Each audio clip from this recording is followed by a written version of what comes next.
What's an unwritten rule in your household that would seem bizarre to outsiders? In our house, we never celebrate birthdays on the actual day. Never. Not even opening a card. Everything must happen either the day before or after. This started when I was just a baby. My older brother Tommy was turning 6, and my parents threw him a huge party on his birthday, April 16th. They invited his whole kindergarten class, hired a clown, the works. Tommy was so excited he barely slept the night before. That morning, while helping set up decorations, my dad got a call. His mom, Tommy's grandmother, had passed away suddenly from a brain aneurysm. She was only 52. My parents had to cancel everything. Instead of birthday cake, my brother watched my dad cry for the first time. The clown showed up during the worst of it, honking his horn in our driveway while my father was sobbing on the kitchen floor. At the funeral, my mom's elderly aunt pulled her aside. "There's a reason we never celebrated birthdays on the actual day in our family," she whispered. Mom later told us the aunt explained that birthday celebrations on the exact date tempt fate. After the funeral, Tommy asked if birthdays were cursed now. The following year, they celebrated Tommy's birthday on April 15th instead. It became our thing. The rule seemed to work until my cousin Ellie decided it was stupid. On her 16th birthday, her best friend had an allergic reaction to the cake and had to be rushed to the hospital. Ellie joined our day before club after that. When I turned 10, I begged for a party on my actual birthday.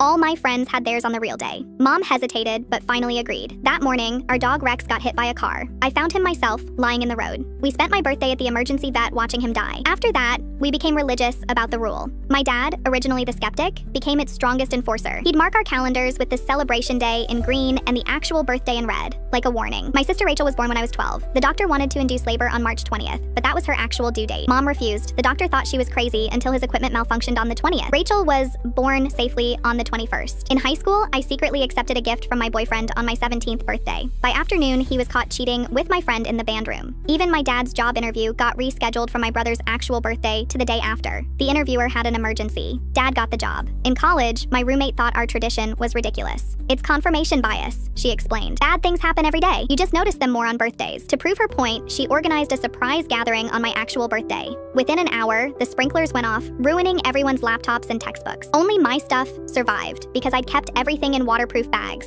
a habit from years of birthday paranoia. My roommate became such a believer that she called me years later when her son's birthday party was accidentally scheduled on his actual birthday. Even my psychology professor became curious after hearing my story. The day we were supposed to present our findings, his actual birthday. He broke his ankle that morning. I once took a job interview on my birthday. The power went out and I got trapped in an elevator for 3 hours. I didn't get the job. Then I met Daniel. On our third date, he asked when my birthday was. January 9th. I said, but I celebrate on the 8th. When he asked why, I told him everything. Instead of laughing, he nodded seriously and said, then January 8th it is. Last year, Daniel proposed on January 8th. We planned our wedding for June 14th, the day after his birthday. Yesterday, I found out I'm pregnant. Our baby's due date, April 16th, Tommy's birthday. I'm already scheduling an induction for April 15th.